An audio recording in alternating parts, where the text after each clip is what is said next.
it's all about having a dual quarterback and having a real guy who can scare you with the running game and keep the ball and have all those obstacles that you have to overcome, and then having, you know, a passing game like Washington State on top of it. So, you know, their head coach is a friend of mine and someone that I really respect, and I think he figured it out. The worst things that you can do on offense, because he's a defensive coach, he implemented into his offense. So thanks, Gary. Way to go.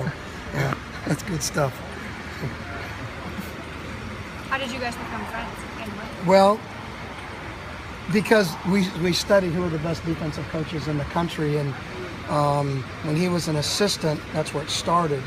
And then from there, he got the head job, and so we decided to go out there and see them, and they allowed us for a couple of years to come in, and they were beyond gracious.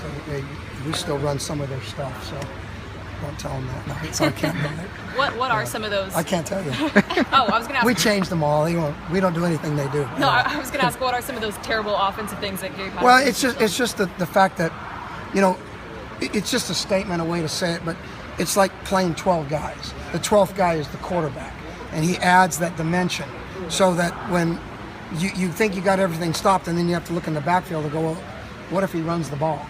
And that's the problem with modern football.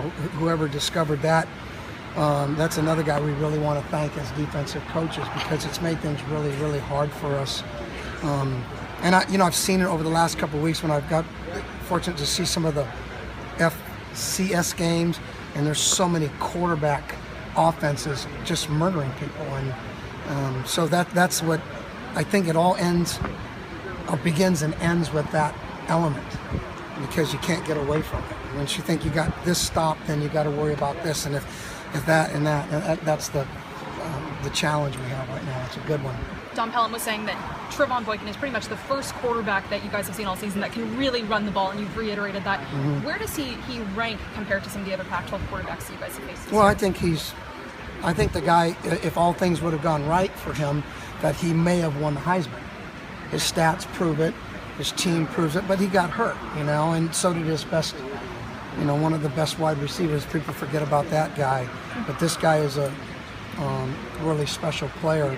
And then they have 3 or 4 others that are really good, and they have 2 good running backs, and their line is enormous. And you know, so for him, he's easily a guy that could have won the Heisman Trophy. I mean, he's like Marcus, and maybe even a little bit more like Michael Vick, because he has the quickness, not just the speed, to really give you a lot of problems. You touched on it, but Mark talked a little bit about how this team just isn't Doxson and Boykin, and how the depth of this team is pretty good. How does that stack up? Well, they got a receiver that runs a 10.04 meters. I mean, our track coach knows how fast that is. That's points for the championship for the Pac-12. You get a guy that's doing that.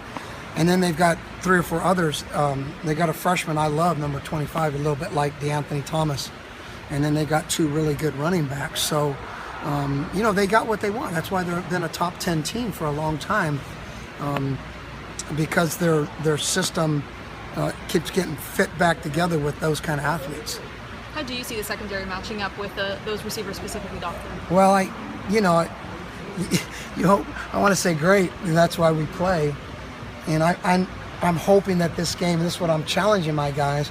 I said we need to be good January 2nd, 2016, and not really good January 2nd, 2017. It's time for us to, I think we're talented enough to play really well, and this team is going to make us play. Anything short of that, and someone else may be coaching January 2nd, 2017.